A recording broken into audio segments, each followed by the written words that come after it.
तो आज की वीडियो में सभी का स्वागत है। भाई कैसे हो आप? तो भाई साहब उड़ीसा में हाई कोर्ट एएसओ मेंस का पेपर हुआ था 13 जुलाई को। तो भाई मेंस में इसमें क्या आ रहा है, रिटर्न में आ रहा है, लेकिन क्वेश्चन बहुत ज़्यादा अच्छे हैं। बस एक ही कमी है, ऑप्शंस नहीं दे रखे, वरना ये क्वेश्चंस आपके पेपर में आने लायक है। और आपको पता है कि आज ही ACIO का भी नोटिफिकेशन आ चुका है, 3717 पोस्ट है।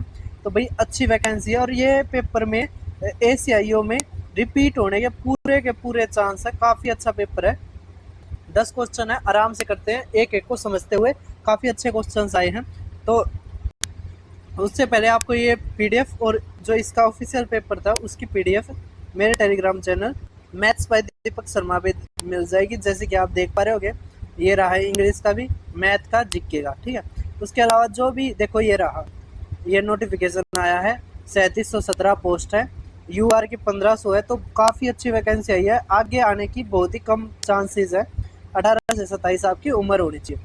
अब उसके अलावा अब जैसे ही आप मेरे चैनल पर जाओगे तो प्ले लिस्ट में जाओगे, तो मैंने हर स्टेट की अलग से प्ले लिस्ट बना रखी है। तो यहाँ पे ओडिशा की भी आपको प्ले लिस्ट मिल जाएगी।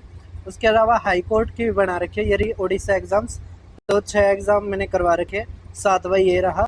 तो आप देख सकते हैं, तो काफ़ी अच्छे व्यूज़ आ रहे हैं। अब देखते हैं हम। तो अब आप भाई फर्स्ट क्वेश्चन देखिए। देखो इंग्लिश हिंदी, लेकिन इसमें एक चीज़ है, जैसे हिंदी थोड़ी नीचे है, तो मैं एक बार इंग्लिश पढ़ देता हूँ, उसके बाद हिंदी, ठीक है। तो अब देखिए क्या दे रखा हमें ए पे कि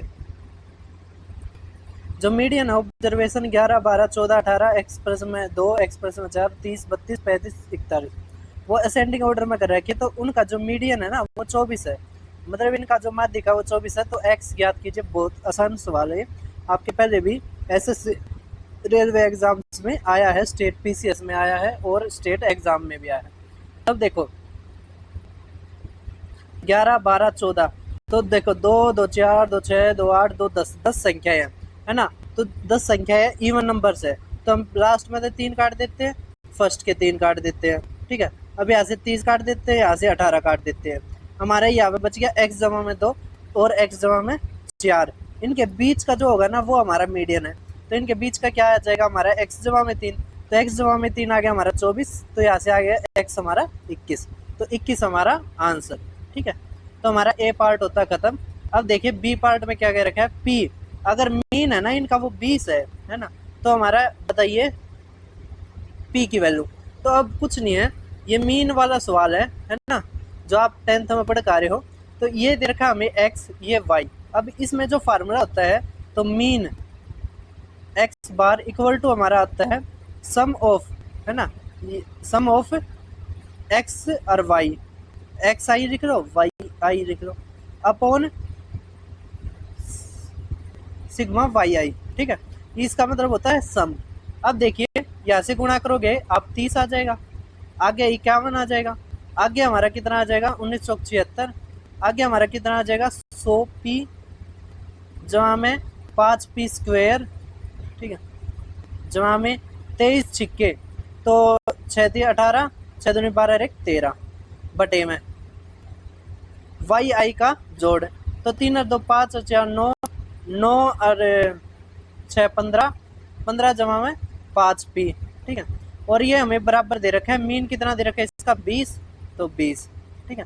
अब गुणा कीजिए, तो ये आ गया हमारा 300 जमा में 100p इक्वल टू, अब यहाँ से गुणा आप जोड़ कीजिए, तो 8 और 6 14 और 1 15, है ना, 15 1, तो ये आ गया 14, ये 21, ये 26, 26 और 3 29, ठीक है, 29 आ गया।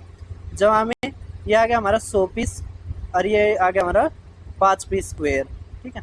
कुछ नहीं है, बस थोड़ी सी कैलकुलेशन है, कितनी है, बिल्कुल नॉर्मल कैलकुलेशन है। अब देखिए 100p से 100p गया, ठीक है।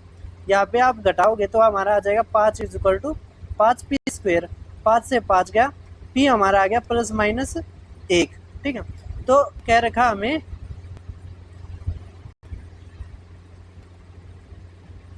तो यहाँ से हमारी जो p की वैल्यू आ जाएगी वो आ जाएगी +1, ठीक है। क्या आ जाएगी, +1, समझ में आ गया। क्योंकि y है माइनस में नहीं आता, ठीक है, जो फ्रीक्वेंसी होती है वो माइनस में नहीं आती है ना, तो p की वैल्यू हमारी 1 आ गया, ठीक है। अब देखते हैं हम नेक्स्ट क्वेश्चन को। तो दूसरा क्वेश्चन आप देख पा रहे होगे, अब ये डाइस वाला है, प्रोबेबिलिटी का सवाल है। अब एक बार ये देखो, जो सेकंड का ये और से ऊपर वाला है ये पढ़िए, क्या दे रखा हमें, फिर इसके बाद हिंदी पढ़ेंगे और फिर इंग्लिश को लगा के हम क्वेश्चन करेंगे। अब इसमें क्या रखा है, 2 डाइस है, जिसका एक डाइस का तो नंबर है 1 2 3 4 5 6, जबकि एक डाइस का 1 1 2 2 3 3, ठीक है। फिर क्या रखा है, दे आर थ्रोवन, उनको फेंका जाता है। तो sum of the numbers on them is noted, दोनों को फेंक दिया जाता है। अब दोनों पे जो अंक आते हैं ना, उनका जोड़ नोट कर दिया जाता है। तो आपने प्रोबेबिलिटी बतानी है गेटिंग ईच, आपने हर एक की प्रोबेबिलिटी बतानी है। सम मतलब 2 जब सम आएगा उसकी प्रोबेबिलिटी बताओ, जब 3 आएगा वो बताओ, जब 4 आएगा उसकी प्रोबेबिलिटी बताओ, जब 5 आएगा उसकी प्रोबेबिलिटी बताओ, ठीक है। तो काफ़ी अच्छा क्वेश्चन है। पहले हम ये करते हैं, एक बार हिंदी में और पढ़ लीजिए आप। कह रहे 2 500 पे ये है, अंकित किया जाता है, उछाला जाता है, फिर उन पर जो आता है नोट किया जाता है, फिर 2 से 5 तक प्रत्येक योग प्राप्त करने की प्रायिकता अलग अलग ज्ञात कीजिए, ठीक है।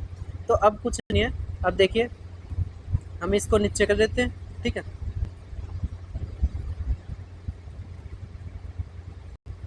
इसको हम थोड़ा ऊपर, इसको यहाँ पे। अब देखिए क्वेश्चन को हम करते हैं सोल्व। अब 2 आने की प्रोबेबिलिटी क्या क्या हो सकती है, तो 2 आने की प्रोबेबिलिटी हमारी हो सकती है कि पहले पे जैसे टोटल तो हमारी कितनी हो जाएगी, टोटल जो आउटकम हो जाएंगे वो 36 हो जाएंगे। 6 यहाँ पे आ सकते हैं, 6 यहाँ पे, तो 36 हमारे टोटल हो जाएंगे। 2 आने की जो वो है कि यहाँ से 1 यहाँ से 1, ठीक है, यहाँ से 1 आ जाए और ये आ जाए, ठीक है। तो केवल दो आउटकम हो सकते हैं, ये 2 आउटकम हो सकते हैं हमारे, क्या हो सकते हैं ये 2 आउटकम। तो 2/36 1/18 हमारा आंसर, ठीक है। तो ये हमारा आंसर। अब देखिए 3 आने की क्या प्रोबेबिलिटी हो सकती है, तो एक चीज देखिए, यहाँ से 1 आ जाए और यहाँ से 2 आ जाए, और यहाँ से ये आ जाए और यहाँ से 2, ये दूसरे वाला 2 आ जाए, ठीक है। फिर यहाँ से क्या आ सकता है, 2 आ जाए, और जो ये सेकंड वाला है इसमें तो फर्स्ट वाला आ जाए। इसी तरह यहाँ से 2 आ जाए और यहाँ से भी फर्स्ट वाला। तो टोटल आउटकम हमारे कितने आ गए, 4, कितने आ गए 4। तो 4/36 हमारा क्या आ जाएगा, 1/9 हमारा आंसर, ठीक है। अब 4 आने की प्रोबेबिलिटी हमारी क्या हो सकती है, तो देखिए यहाँ से 1 आ जाए, वहाँ से 3 आ जाए, ठीक है, 1 आ जाए 3 आ जाए, फिर इसी तरह यहाँ से 1 और लास्ट वाला 3 आ जाए, ठीक है। फिर यहाँ से क्या आ जाए हमारा, 4 बनाना है ना, तो यहाँ से 2 वहाँ से 2, इसी तरह अगले में भी 2, ठीक है। और क्या आ सकता है हमारा, 3 1 1 है ना, तो यहाँ से 3 आ जाए और फिर ये दूसरे वाला 1 आ जाए, ठीक है। इस तरह कितनी होगी, 2 2 4 2 6, तो 6/36 हमारा क्या आ गया, 1/6 हमारा आंसर। इसी तरह 5 की क्या प्रोबेबिलिटी आ सकती है, तो देखिए 2 और 3 आ जाए, इसी तरह 2 और 3 आ जाए, ठीक है। अगला क्या आ सकता है, 4 और 1 आ जाए, 4 और 1 आ जाए, ठीक है। देखो ये 4 हो जाएगा और ये फर्स्ट वाला आ जाए, फिर 4 आ जाए, फिर ये सेकंड वाला आ जाए, ठीक है। 2 आउटकम हो गए। अब हमें क्या रखा है, 5 आने की क्या हो जाएगी फिर, और तो कुछ है नहीं, है ना, बस ये बनेंगे ना हमारे। नहीं नहीं, ये देखो 2 3 2 3, ठीक है, 3 2 3 2, बिल्कुल ठीक है।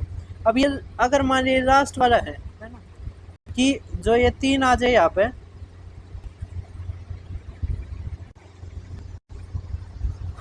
तो भैया हमें 5 से करना था, है ना, तो एक और चीज रह गया इसमें, वो हमारा रह गया, जैसे 2 3 2 3 आ गया ना हमारा। अब हमारा क्या रह गया, 5 करना था। तो यहाँ से देखिए 3 2 है ना, और 3 2, ठीक है। तो यहाँ से देखिए 2 2 4 2 6, 6 हमारे फेवरेबल आउटकम, टोटल आउटकम 36, तो हमारा आ गया 1/6, ठीक है।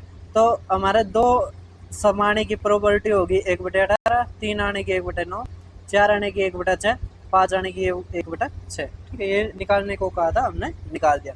अब देखिए नेक्स्ट क्वेश्चन को आप।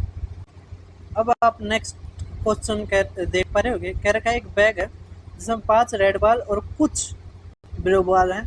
अगर प्रॉपर्टी है जो ड्रावन ए ब्लू बॉल वो डबल्ड हो that of the red ball, है ना, तो find the number of blue balls in the bag. कह रखा है एक थैले में 5 रेड गेंद और कुछ नीली गेंद है। ठीक है, यदि नीली गेंद निकालने की जो प्रायिकता है वो लाल गेंद निकालने की प्रायिकता से दुगनी हो। ठीक है, तो कह रखा है तो थैले में नीली गेंदों की संख्या क्या है। हमने मानना जो बैग में नीली गेंद है वे x है। ठीक है, तो जो प्रायिकता है लाल गेंद निकालने की वो क्या है, फेवरेबल आउटकम 5 अपॉन में टोटल क्या है 5 जमा में x।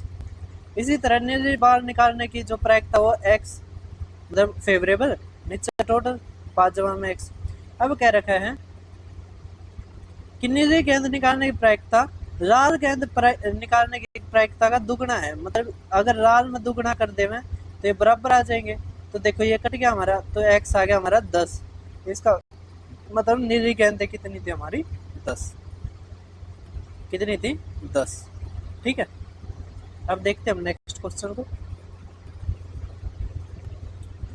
अब नेक्स्ट क्वेश्चन आप देख पा रहे होगे, नेक्स्ट में भी 2 और है। ठीक है, हम सारे के सारे सोल्व करते जा रहे हैं, तो यहाँ से हमने 20 क्वेश्चन सोल्व करेंगे हम। ठीक है, अब कह रखे एक फ्लाइट है जिसमें 600 किलोमीटर की वो है।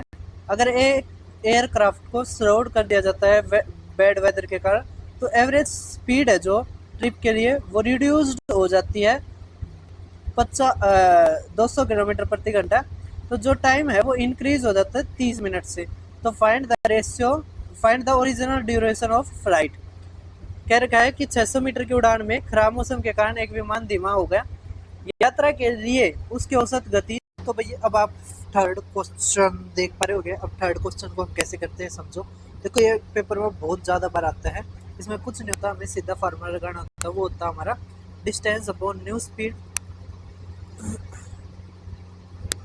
माइनस डिस्टेंस अपॉन स्पीड या ओल्ड स्पीड कह सकते हैं upon equal to delta T, मतलब चेंज इन टाइम। ठीक है, अब डिस्टेंस देखो 600 मीटर किलोमीटर दे रखी है, तो 600 बटे में क्या रखा है कि है ना 200 किलोमीटर प्रति घंटा रिड्यूस हो गया। अब ना मानना कि जो पहले स्पीड थी वो x थी, तो अब हमारी क्या होगी x माइनस 200। ठीक है, इक्वल टू यहाँ पे डी हमारा 600 ही आएगा। कितना आएगा 600। इक्वल टू अब देखो यहाँ पे किलोमीटर, यहाँ पे क्या है हमारा किलोमीटर प्रति घंटा। तो ये 30 मिनट है, इसको भी घंटे में बदलेंगे तो 60 तबाह करेंगे, तो हमारा आ गया 1/2। ठीक है, अब यहाँ से देखिए आप, तो हमारा क्या आ गया, एक हमारे पास तो भाई हम क्वाड्रेटिक इक्वेशन लगा के करें, एक हमारे पास है कि हम x की वैल्यू हिट एंड ट्रायल से कुछ मान ले।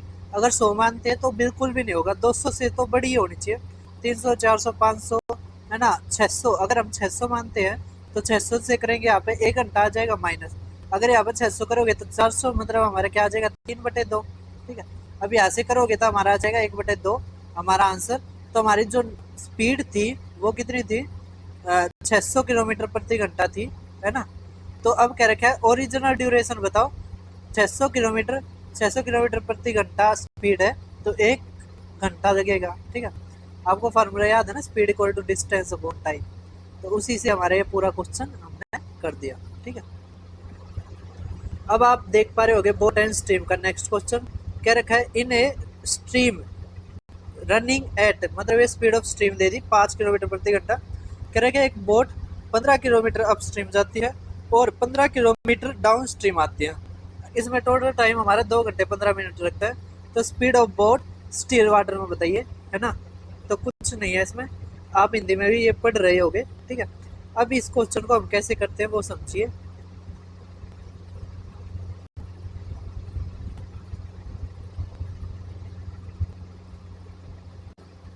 तो भाई बोट एंड स्ट्रीम में बस 4 चीजें ध्यान रखने की होती है। एक होती है शांत जल में, है ना, मतलब स्टिल वाटर की अगर स्पीड हमने x मान ली, और आती है स्पीड ऑफ स्ट्रीम, तो स्ट्रीम ऑफ या स्पीड ऑफ स्ट्रीम ये आती है हमारी y। तो हमारा जो डाउन स्ट्रीम आता है ना वो होता है हमारा x जमा में y। ये हमारा किलोमीटर प्रति घंटा, ये किलोमीटर प्रति घंटा, और अपस्ट्रीम होते हैं हमारी x माइनस वाई। अब देखो 15 किलोमीटर तो 15 अपॉन है ना x माइनस वाई जमा 15 अपॉन x जमा में y हमें दे रखा है 2.5 घंटे है ना। अब से 8 तक भाग करेंगे तो हमारा आ जाएगा 1/4, तो यहाँ से आ गया हमारा 9/4। ठीक है। अब यहाँ से y हमें दे रखा है जो वो दे रखा है 5। ठीक है। तो हीट एंड ट्रायल से हम करने की कोशिश करते हैं इसको। अगर ऑप्शन होते हैं ना तो बहुत ज़्यादा फायदा होता हमें इसका, लेकिन अब ऑप्शन नहीं है तो हम करके देखते हैं कैसे क्या होता है। हम एक चीज़ कर सकते हैं, यहाँ से 3 से काटो तो 3 पंजे और ये 5 है ना। अब हम क्या कर सकते हैं,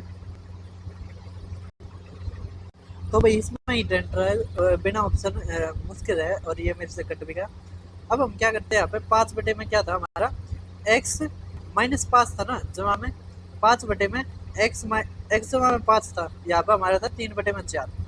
अब देखो इस 5 को अगर हम यहाँ पे आते हैं तो ऊपर तो आ जाएगा x जमा में 5 और x जमा में ये, तो 2x अपॉन में क्या आ जाएगा x का स्क्वायर माइनस 25। ठीक है। इक्वल टू यहाँ पे क्या आ जाएगा हमारा 3/20 है ना। अब देखो इसको क्रॉस मल्टीप्लाई कर दो तो ये तो आ जाएगा हमारा 40x इक्वल टू ये क्या आ जाएगा 3x का स्क्वायर माइनस 75, और इसको भी साइड ले आएंगे तो माइनस का 40x। ठीक है। 3x स्क्वायर माइनस का 40x माइनस का 75 इक्वल टू 0। तो यहाँ से हमारी x की वैल्यू आ जाएगी। क्वाड्रेटिक इक्वेशन सोल्व करेंगे।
पच्चीस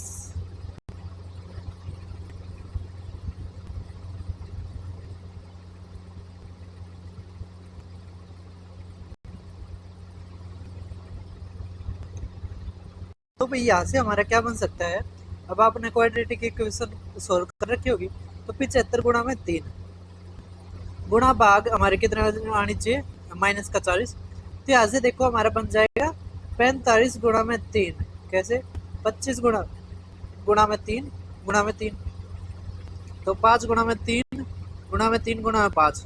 देखो 9 पंजे 45 45 मतलब 5 गया तो माइनस का 45 जमा का 5 है ना बटे में 3 बटे में 3। तो देखो अब साइन बदल देंगे तो हमारा 15 हमारा क्या आ जाएगा speed of motor boat in still water. ठीक है। तो ये हमारा आंसर। अब देखते हैं हम नेक्स्ट क्वेश्चन को। तो भाई अगर ऑप्शंस होते तो हमें फायदा होता। अब ये देख पा रहे हो आप प्रॉफिट एंड लॉस का ठीक ठाक क्वेश्चन है। कह रहा है बिरंची एक वस्तु को बंटी को 15% के लाभ पर बेचती है। बंटी उस वस्तु को राजू को इतने में बेचता है और 10% लाभ कमाता है। तो बिरंची ने वह वस्तु कितने में खरीदी, कोई दिक्कत नहीं है। अब ये जो 1012 है ये 10% के लाभ के बाद है तो 10/9 कर देंगे। यहाँ पे 15% का लाभ तो हमारा 20/23। ठीक है। अब देखो ये किससे कट रहा है 3 और 1 4 है ना। तो भाई 10% का लाभ हुआ है तो बटे में 11 आएगा। 11 से काटो 11 निम्मा 11 दूनी ठीक है 23 चौके तो 4 दूनी 8 और 00 तो 800 रुपये में खरीदा था किसने बिरंची ने। ठीक है। ये क्वेश्चन आसान था बिल्कुल वैसा ही था जो मैं हर पेपर में आपको करवाता हूँ। अब देख पा रहे होगे क्वेश्चन नंबर 5 आप मेंसुरेशन का। उससे पहले यदि आप किसी भी कंपटीशन की तैयारी कर रहे हो और फुल सिलेबस करना चाहते हो तो दीपक शर्मा मैथ्स पे जाके आप प्लेलिस्ट यहाँ पे है क्विक रिवीजन सीरीज, वहाँ पर मैंने 15 चैप्टर करवा दिए हैं, तो आप 15 के 15 कर सकते हैं। ये रही क्विक रिवीजन सीरीज। तो सबसे आखिर में देखो सिंप्लीफिकेशन से चालू करके और मैंने मेंस प्रॉफिट एंड लॉस पे कर दिया है फिनिश। अभी डिस्काउंट वाली रिकॉर्ड हो रही है तो जल्दी आपको वो भी मिलेगी। तो भैया आप अब नेक्स्ट क्वेश्चन देख पा रहे होगे क्या क्या रखा है। एक सर्कस का टेंट है जिसमें क्या है बेस तो सिलेंड्रिकल है, हमने बेस बना दिया सिलेंड्रिकल, और क्या रखा है इसके ऊपर कि जो सरमाउंटेड बाय ए कोनिकल रूफ, और इसके ऊपर एक कोन का रूफ है, ठीक है, इस तरह है, ठीक है। कह रखा है रेडियस ऑफ जो सिलेंडर है, जो इसकी रेडियस है सिलेंडर की वो 10 है, तो इसका मतलब हमारे कोण की भी कितनी होगी, कोण की भी कितनी होगी हमारी, तो भैया हमारे कोण की भी कितनी होगी 10 होगी, ठीक है। अब कह रखा है ये पूरे जो हाइट है ना इस टेंट की वो 60 है। अगर 20 इसकी है ऊपर टेंट की, अगर टेंट की हाइट 20 है तो सिलेंडर की हाइट कितनी आ जाएगी 40। अब कह रखा है वॉल्यूम ऑफ द टेंट बताइए और area of canvas used for making it, तो दोनों चीज निकालनी है, तो कोई दिक्कत की बात नहीं है। अब देखो अगर वॉल्यूम निकालना हमने तो एरिया ऑफ वो वॉल्यूम ऑफ कोण क्या होता है 1/3 पाई आर स्क्वेयर एच, और सिलेंडर का क्या होता है पाई आर स्क्वेयर एच, ठीक है। तो यहाँ से देखिए आप हमारा देखो हाइट हाइट अलग है, हाइट हाइट अलग है, यहाँ पे h1 कर देते यहाँ पे h2 कर देते, ठीक है, और सारा बराबर है।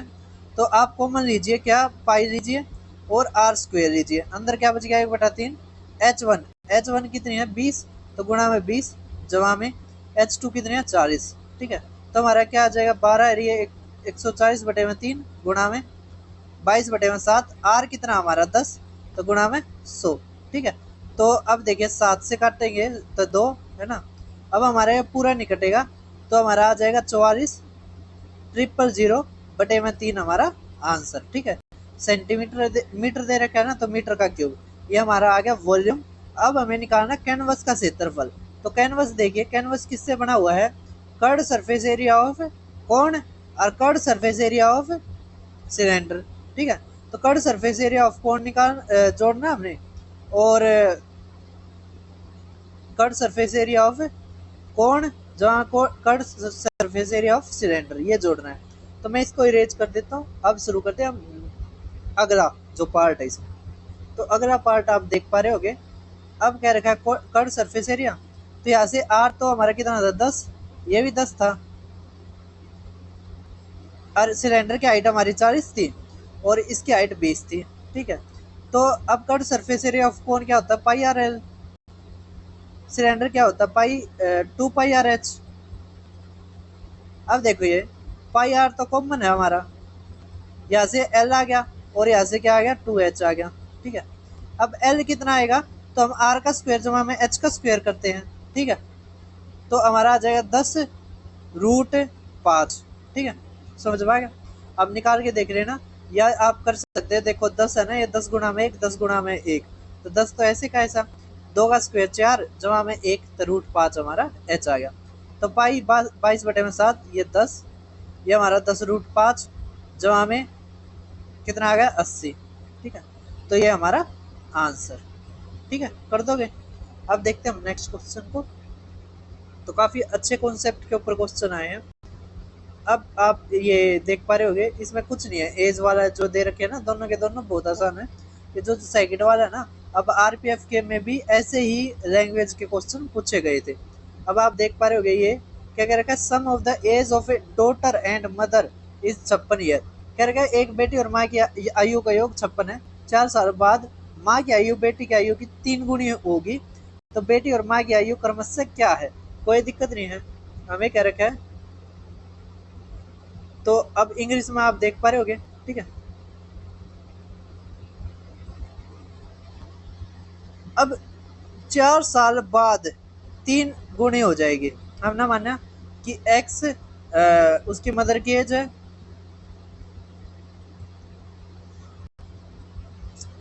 अब ये 4 साल बाद है ना, इसी को हम अभी प्रेजेंट मान लेते हैं, ठीक है। तो अगर डॉटर की एक्स है तो ये 3x हो जाएगी। अब 4 घटाओ तब जो हमारी जो ये कह रहा है ना कि इसमें सम है, तो वो हमारा 56 हो जाएगा, ठीक है। तो 4x इज इक्वल टू 8, 8 अगर जोड़ेंगे इसमें तो 64, तो 16 हमारा क्या आ जाएगा, x की वैल्यू, ठीक है। तो ये जो हमारी आई है ना 16, ये हमारी 4 साल बाद की है, जबकि वर्तमान हमारी 4 साल पहले की थी। तो इसमें तो 4 घटाओगे 12, 12 तिया 36 हमारा ये, ठीक है। सभी को समझ में आ रहा है। अब देखिए हमारा कितना आ गया, रुकिए भैया हमने एक गलत कर दिया यहाँ पे। जैसे ये तो 12 आ गया 4 साल बाद। अब कह रखे ये अगर उस टाइम पर 4 साल पहले की आ रही है ना ये 16 साल, तो इसके मदर अगर 3 गुणी है तो 48 की आ जाएगी। तो 4 साल पहले कितने की हो जाएगी, 44। 44 और 12 हमारा 56, तो ये हमारा आंसर आ गया, ठीक है। हमने कुछ नहीं करा है, हमने ये चीज कर लिया कि यहाँ पे 3 गुणा दे रखा था ना, हमने इसको बेस मान के इस क्वेश्चन को सोल्व कर दिया बस, ठीक है। ये हम बहुत सारे कॉन्सेप्टों में करते हैं। अगर एक बार नहीं आया है समझ में तो एक बार दोबारा रिपीट करके देखिए मैंने क्या चीजें कही है, ध्यान से सुनिए, ठीक है। अब देखिए आप नेक्स्ट क्वेश्चन कह रखे एज ऑफ फादर, वो 3 साल more than 3 times the age of son, कोई दिक्कत नहीं है। फिर कह रखे 3 साल बाद फादर की जो एज है वो 10 साल ज्यादा हो जाएगी, twice the age of the son, तो डिटरमाइन देयर प्रेजेंट एज। हमने सन की मान ली एक्स, है ना। तो फादर की जो कह रखी है 3 साल ज्यादा 3 गुना से भी, तो ये आ गया 3x जमा में 3, तो ये आ गया हमारे फादर की, ये आ गई सन की। कह रखे 3 साल बाद, तो 3 3 जोड़ो, कह रखे फादर की एज 10 ज्यादा हो जाएगी, ट्वाइस द एज ऑफ सन, तो ट्वाइस कर देंगे और डिफरेंस इक्वल टू 10 साल, ठीक है। तो 3x ये 2x, तो x आ गया, ये 9 ये 6, तो हमारा क्या आ गया 3 ना ना 6 6 कट गया, तो x इज इक्वल टू 10 आ गया हमारा, क्या आ गया x 10। तो बेटे की तो 10 आ गई, फादर की कह रखे 3 गुना 30 और 3 ज्यादा तो 33, तो ये कितने का हो गया 33 का और ये 10 का, ठीक है, कर दोगे। तो इस चीज के दोनों अच्छे ही क्वेश्चन आए थे, ठीक है। अब देख पा रहे होगे नेक्स्ट क्वेश्चन आपका क्या रखा है, ये हमारा टाइम स्पीड डिस्टेंस का है। तो भाई एक बार आप हिंदी में पढ़िए फिर इंग्लिश में पढ़िए फिर करते हैं हम। करेंगे एक आदमी अपने घर से 3 किलोमीटर प्रति घंटे की उससे चलता है तो 20 मिनट देर से पहुंचता है। अगर 4 किलोमीटर के उससे चलता है तो 30 मिनट जल्दी पहुंचता है। तो बीच का डिफरेंस कितना आ गया हमारा 50 मिनट, ठीक है। तो कह रखे उसके कार्यालय उसके घर से कितनी दूरी पे है, तो बस ये हिंदी में था। अब इंग्लिश में आप पढ़ लीजिए, ठीक है। अब हम करते हैं क्वेश्चन को सोल्व। तो इस क्वेश्चन को करने का जो सबसे आसान तरीका, आप सड़क बनाइए, ऐसे बना दिया आपने सड़क, ठीक है। अब कह रखा है 3 किलोमीटर, 3 किलोमीटर प्रति घंटा लिखिए, यहाँ पर 4 किलोमीटर लिखिए, थोड़ा मैं नीचे ले लेता हूँ इसको, ठीक है।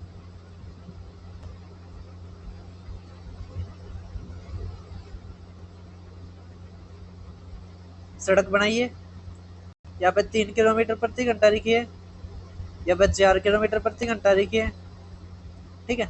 अब इनका एलसीएम लीजिए, तो यहाँ पे तो आ जाएगा 12 किलोमीटर प्रति घंटा, 12 किलोमीटर, यहाँ पे आ जाएगा 12 किलोमीटर, ठीक है। अब ये 3 किलोमीटर के उससे चलता है तो 4 घंटे रहता है, ये 4 के उससे चलता है 3 घंटे रहता है, ठीक है। अब इनके बीच का डिफरेंस देखिए आप, 1 घंटा मतलब 60 मिनट है, तो 60 मिनट चलता है तो 12 किलोमीटर इनके बीच की डिस्टेंस है ना। 12 किलोमीटर इनके बीच की डिस्टेंस है, माना ऑफिस से और घर तक, घर से ऑफिस तक। क्या रखा है 20 मिनट लेट 30 मिनट पहले, तो दोनों के बीच का डिफरेंस कितना आ गया 50 मिनट। ये लेट है ये पहले है, ठीक है, समझ में आ रहा है। तो 50 मिनट, अगर 60 मिनट में 12 किलोमीटर तो 50 मिनट में कितना आ जाएगा हमारा, तो 10 किलोमीटर, ठीक है, समझ में आ गया। तो 10 किलोमीटर हमारे इनके बीच की डिस्टेंस थी। तो सबसे आसान तरीका होता है सड़क बना के करने का इन सवालों को। अब आप नेक्स्ट क्वेश्चन देख पा रहे होगे। अब पहले हिंदी में पढ़िए। एक डाकिया मेल वितरित करने के लिए अपने डाकघर से गाँव गया। उसने अपनी साइकिल से डाकघर से 20 किलोमीटर की गति से चलना शुरू किया, लेकिन जब वह लौटने वाला था तो चोर ने उसकी साइकिल चुरा ली। परिणाम स्वरूप उसे 4 किलोमीटर प्रति घंटा की पैदल की गति से पैदल डाकघर वापस लौटा गया। यदि उसकी यात्रा का कुल समय 2 घंटे 54 मिनट था तो डाकघर और गांव के बीच की दूरी बताइए। कोई दिक्कत नहीं है। इसको भी हम सड़क से भी कर सकते हैं और दूसरे उससे भी कर सकते हैं। ठीक है। अब देखिए भाई साहब, अगर हम सड़क बना के करते हैं तो इसको आसानी से कर देंगे। कह रहे 25 किलोमीटर प्रति घंटा, तो ये हमारा आ गया स्पीड। ये 4 किलोमीटर प्रति घंटा। अब इनका एलसीएम लोगे तो 100 किलोमीटर। यहाँ पे कितना आ जाएगा? 100 किलोमीटर। ठीक है। अब एक चीज देखो, वो गया है आया है ना, तो 200 किलोमीटर चला है वो। अब 25 के उससे चलता है तो 4 घंटे लगते हैं, या 25 घंटे लग रहे हैं, तो 29 घंटे में वो 200 किलोमीटर चलता है। जबकि यहाँ पे हमें क्या रखा है कि 2 घंटे और 54 मिनट। ठीक है। कितने कह रखे? 2 घंटे और 54 मिनट। ठीक है। तो हमारा कितना आ जाएगा? 54 बटे में 60 करोगे तो 6 निम और ये 10 है ना, तो 20 या 29 बटे में 10 घंटे निकालना है। अब देखो, अगर रेशियो लोगे आप तो हमारा आ जाएगा 1:1/10। ठीक है। तो यहाँ से हमारा आ जाएगा 10:1। अगर 10 हमारा इसके बराबर है तो 1 इसके बराबर आ जाएगा 20 किलोमीटर। ठीक है। तो 20 किलोमीटर हमारा आंसर। ठीक है। दोनों हमने सड़क वाले तरीके से ही कर दिए हैं, तो काफी आसान मेथड होता है ये करना। अब देखते हैं नेक्स्ट क्वेश्चन को। भाई साहब, ये क्वेश्चन बहुत बहुत बहुत ज्यादा जबरदस्त क्वेश्चन है। नेपाल के पेपर में भी आ रहा है भाई साहब ये। ठीक है। हल्के में मत लेना इस क्वेश्चन को। उड़ीसा के हाईकोर्ट को हल्के में मत लेना। ठीक है। स्यू कर देंगे ना तो तुमने स्यू। अब देखिए क्या रखा है, एक बार क्वेश्चन पढ़िए आप कि एक माली अपने बगीचे में एक सब लंबाकार मतलब ट्रेपिजोइडल ट्रेपिजोइडल मतलब ट्रेपीजियम शेप्ड फिगर बनाना चाहता है गार्डन की। तो जो लॉन्गर साइड है ना ट्रेपीजो की, वो need to start with a row of 57 bricks. ठीक है। फिर each row must be decreased by दो brick on each end construction should stop at 25वीं रो। तो कितनी ब्रिक्स उसको खरीदनी पड़ेगी? ना समझ में आया तो हिंदी में आप खुद पढ़ रहे हैं ना। ठीक है। कुछ नहीं कह रखा, एक बार फिगर समझो भाई साहब, इसकी फिगर। ठीक है। क्वेश्चन की फिगर बनेगी भाई साहब 1 नंबर की। ठीक है। देखिए कैसे। आपने ट्रेपीजियम बनाना आता है? ट्रेपीजियम की फिगर आपने इस तरह बनाई होगी। फिगर नहीं बनी भाई। देखो ऐसे बनाते हैं। कह रखा है जो ये सबसे ऊपर वाले है ना, ये इसमें 57 ब्रिक्स है। कितने हैं? 57 ब्रिक्स है। अब ना मानना ये 57 ब्रिक्स होगी। ये हो गया हमारी 97। ठीक है। अब कह रखा है जो अगली रो होगी ना उसमें 2 कम होगी, मतलब 2 इस एंड से 2 इस एंड से। ठीक है। तो अगले में अगर 2 यहाँ से 2 यहाँ से, तो अगली में 4 कम होगी, मतलब अगली 93 होगी। उससे अगली फिर 4 कम होगी, है ना। इसी तरह बनते चले जाएंगे ना, इसी तरह। तो ये जो फिगर है ना हमारी, ईंटें ऐसी ऐसे आएंगी, ऐसे ऐसे ऐसे करके। ठीक है। हर रो में 4 4 है, 2 इस तरफ से होंगी कम, 2 इस तरफ से, 4 4 कम होंगी, तो 89। ठीक है। इस तरह हमें बताना कितनी ब्रिक्स खरीदनी है, मतलब सम बताना हमने। क्या बताना है? सम। और ये आप देखना एपी सीरीज बन रही है, जिसमें ए तो हमारा कितना है? 97। डी हमारा कितना है? -4। ठीक है। हमें एस एन निकालना है। एन हमारा कितना है? 25। कुछ नहीं है, एस एन का फॉर्मूला होता है हमारा n/2 इंटू में 2a प्लस में n-1 इंटू में डी। ठीक है। तो n 25 है, तो 25 बटे में 2 इंटू में 2a। 2a मतलब 97 दूनी, है ना। तो 95 दूनी 190 होता है, तो 194 जमा में 24 इंटू में -4, तो 24 चौक 96 माइनस का 96, तो हमारा कितना आ जाएगा? 98।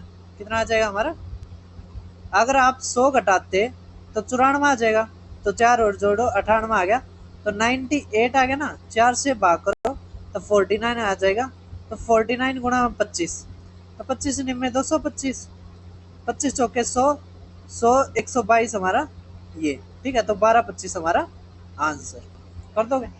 या हम ऐसे भी कर सकते थे, 25 गुणा 50 माइनस 25, ठीक है, इस 49 को हम 49 को हम 50 माइनस 1 भी लिख सकते थे, ठीक है। अब देखते हैं हम नेक्स्ट क्वेश्चन को।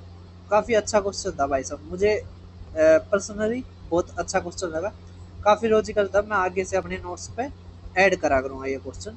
अब आप 10th क्वेश्चन देख पा रहे होगे, कह रखा है क्वाड्रेटिक इक्वेशन है ए एक्स का स्क्वायर जमा में बी एक्स जमा में 3a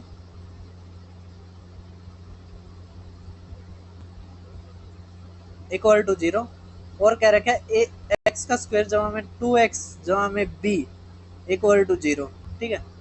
हमें कह रखा है अगर एक रूट कॉमन है जिसमें b नेचुरल नंबर है और रूट्स रियल है तो a और b फाइंड कीजिए। तो कोई दिक्कत नहीं है, क्या ही दिक्कत है इसको, ये b है, ये b है, ठीक है, ये 3a है, हमने ऐसे कैसे लिख दिया। अब देखिए आप, तो भाई जो ये क्वेश्चन है ना, ये पता नहीं आजकल ज़्यादा ही पूछा जा रहा है, इतना ज़्यादा आसान भी नहीं होता, ठीक है। ये वन रूट वाला मैं एक और क्वेश्चन दिखाऊंगा जो प्रीवियस ईयर में आया है, मैंने करवाया था। अब इसमें एक चीज़ देखो, इसमें कह रखा है कि जो रूट्स हैं वे रियल हैं, इसका मतलब जो डिस्क्रिमिनेंट है वो ग्रेटर देन है किसके, 0 के, ठीक है, समझ पाए, ग्रेटर देन या इक्वल, ठीक। अब इसमें क्या रखा है, ये देखो सेकेंड इक्वेशन को देखो, हमें क्या रखा है एक्स का स्क्वायर जमा में 2x जमा में b इक्वल टू 0। तो डिस्क्रिमिनेंट का फार्मूला क्या होता है, root B square minus 4ac। जो हमारी जनरल क्वाड्रेटिक इक्वेशन होती है वो हमारी होती है ए एक्स का स्क्वायर जमा में बी एक्स जमा में c इक्वल टू 0, ठीक है, ये होती है हमारी। अब यहाँ से देखिए बी स्क्वायर, तो ये मतलब ये है ना, तो 2 का स्क्वायर मतलब 4 माइनस 4 गुणा में ए कितना है 1 और सी कितना हमारा बी, ठीक है, यहाँ पे 0, तो हमारा आ गया 4 माइनस 4b, ठीक है, इक्वल टू 0, ठीक है। अब ये देखो उस तरफ जाएगा तो हमारा आ गया 4b इक्वल टू 4, तो b हमारा आ गया 1, ठीक है।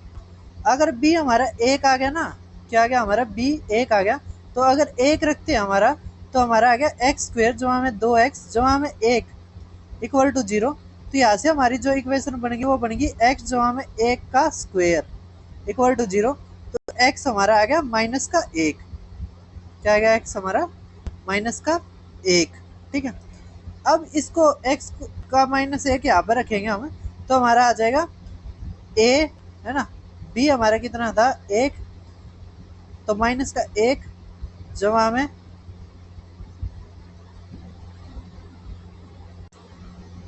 3a इक्वल टू 0, ठीक है। तो हमारा देखिए यहाँ से 4a इक्वल टू 1, तो a हमारा आ गया 1/4, तो a की वैल्यू 1/4, b की वैल्यू 1, ठीक है। तो भाई साहब काफ़ी अच्छा क्वेश्चन था, थोड़ा ये जो दे रखा था ना रियल रूट्स, इसके उससे हो गया, और जो क्वाड्रेटिक इक्वेशन ये दे रखी थी काफ़ी अच्छा था। अभी एक एक और दिखाता हूँ मैं, तो भाई वो क्वेश्चन में नहीं रहा, लेकिन वो भी बहुत ही ज़्यादा अच्छा क्वेश्चन था, काफ़ी मुश्किल हुई थी उसको भी निकालने में।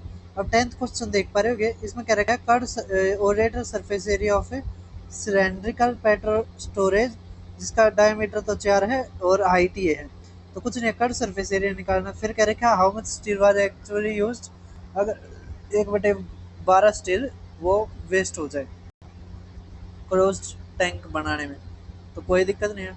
पहले हम ये करते हैं, देखो अगर डायमीटर 4 दे रखा है तो रेडियस हमारी 2 आ जाएगी, कितनी आ जाएगी रेडियस हमारी 2, तो रेडियस हमारी 2, हाइट हमारी दे रखी है 4.4, हमें कह रखा है कट सरफेस एरिया, तो 2πr/h, तो 2 गुणा में 22/7, आर कितना है 2, ये 4.4, ठीक है।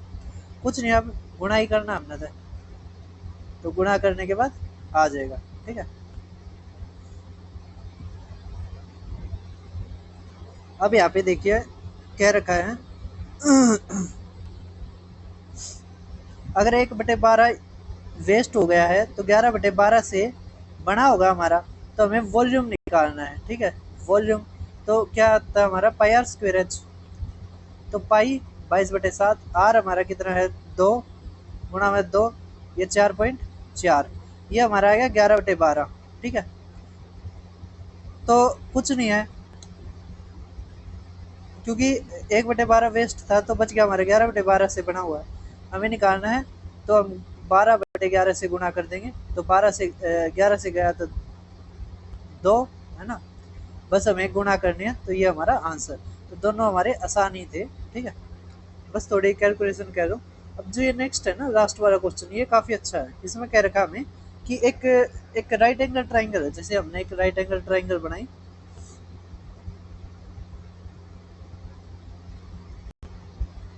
और इस पे ए पे समकोण है। ठीक है, बी सी, तो ए बी 5, ए सी 12, ये 13।